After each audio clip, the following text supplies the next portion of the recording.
Hey guys, in this video, I'm just going to go over the final just to give you some information, talk through the expectations, maybe kind of help clarify a few things on this PDF.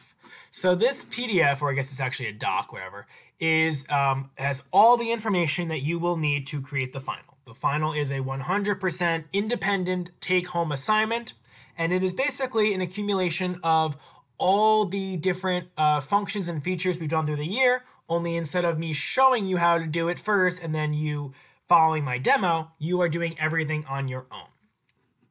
So we have a wheel with some bushings and an axle connected to the end, and that is mounted on a base. So we have 1, 2, 3, 4, we have 5 different parts, and then a few of them we have 2 of them showing up in the final assembly. This first page includes all your dimensions for each of the different parts. On page 2 is a lot of information that might not be included or as obvious on page 1. For example, the arm, it now tells you the fillets are 1/16, suggesting we are in inches. The material is cast iron. It also tells you how to go to the eye properties to label the description and the part number. You have to do all these things. So here is showing you how to name and label everything, as well as material and different information for all 5 of the parts you have to draw. So here's your order of operation, your PEMDAS of this project. First, you are going to create 5 different drawing files, one for each of the subparts shown. Once you've created 5 separate part files, you are then going to create an assembly file. And this is going to be a little bit different. We're actually not going to be assembling everything all in one file. We are actually going to have what we call a sub-assembly. So assembly 1, the first assembly file you are going to create, the description is over here on page 3. So you're going to create a sub-assembly containing the shaft, the wheel, and the bushings. So, I'll say that again.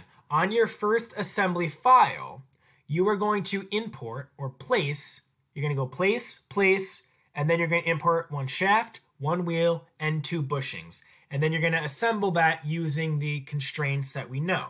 Then you're going to save that with the information over here. You're going to call it this, and then you're going to save that assembly file. Then you're going to open up a brand new assembly file. So this is going to be now your 7th overall file, 2nd assembly file so far. And then this is going to be where you have your wheel sub-assembly, which is what you just created, and then the remaining parts. So it's the arm and the base. So that assembly is going to have you can actually import an assembly into a new assembly, like shown, and then the remaining parts. Okay, so now we're done with 7 parts. We have our 5 part files, and then our sub-assembly, and then our final assembly, which includes the sub-assembly before. 7 parts. Now the 8th, file. Now the 8th file is going to be a presentation file. A presentation file is going to be, I think you have to do it for both. Yeah, you actually have to create 2 presentation files of your assemblies. In the first presentation file, you're going to import the sub-assembly, and then you're going to explode where you tweak the components of the sub-assembly. Then you're going to create another presentation file of this assembly over here. However, you leave the sub-assembly untweaked, and you're just showing, hey, this sub-assembly is acting as one part, and we're going to tweak that and pull it apart from the arms and the base. Again, follow the directions shown. After we do that, I've already lost count. How many files are we up to at this point? But we're done with part, presentation, and assembly files. Now we're moving on to our drawing files, which is actually what you're going to be submitting. You have to give me fully dimensioned detailed drawings of all 5 parts. All 5 parts are to include again, fully dimensioned. So top, front, side view if needed, section view if needed. Give me the proper information. Proper dimensioning rules apply. And you need to give me at the scale shown with the proper drawing number, proper title block with all the information included, all that good stuff. Center lines, center marks, hidden lines, everything. Everything we've done from week 3 to basically week like 12.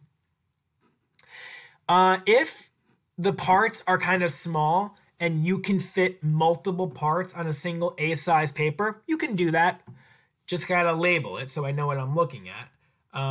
But if not, you can do a separate 8.5 by 11 size A piece of paper for each of the 5 parts. In addition, you have to give me paper size C at this scale, shaded view for our sub-assembly exploited view. Include a parts list, includes with material and description, include balloons, all that good stuff. Basically what we did the last 2 weeks. At the time of this video, that would be the rocker and the pressure and the caster assembly. So 3 weeks. Then you're going to do another drawing sheet of the overall, where we have the wheel assembly incorporated in and the remaining parts. Again, do not explode the sub-assembly. You're leaving that by itself. So that one's going to have balloons pointing to the sub-assembly, calling it a sub-assembly, and then pointing to the arms and the base. So overall, how many drawings do we have? We have 1 drawing here, 1 NCC paper. All right, so this is our second NCC paper. So 2 presentation drawing files. Then up to 5 8.5 by 11s. So up to 7 pieces of paper. And I would like that all in a PDF format.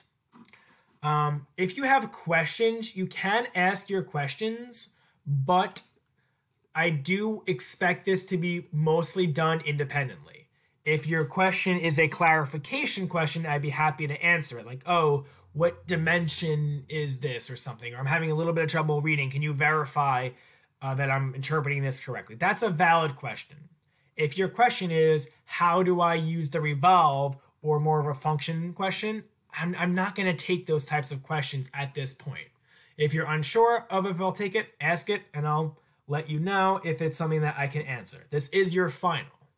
Any suspicions of cheating, we can actually pretty easily tell if there is. So make sure you save your file.